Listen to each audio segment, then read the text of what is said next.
नमस्कार. जिल्हा परिषद प्राथमिक शाळा दाताळा येथे इयत्ता 7वीतील विद्यार्थी प्रयोग तयार करत आहेत. प्रयोगाचे नाव आहे स्टेथोस्कोप बनवणे. ही एक नळी आहे. हे एक नळसाळ आहे आणि त्यावरती एक फुगा लावलेला आहे.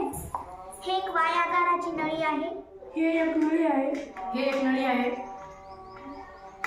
हे एक नळसाळ आहे आणि एक त्याला फुगा जोडलेला आहे. याच्या खालच्या बाजूस एक नळी जोडायची व त्याच्या डबल खालच्या बाजूस एक वाय आकाराची नळी जोडायची.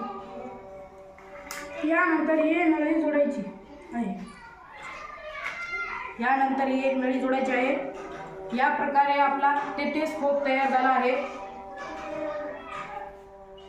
स्टेथोस्कोपच्या मदतीने आपण दुसऱ्याच्या हृदयाचे ठोके ऐकू शकतो. धन्यवाद.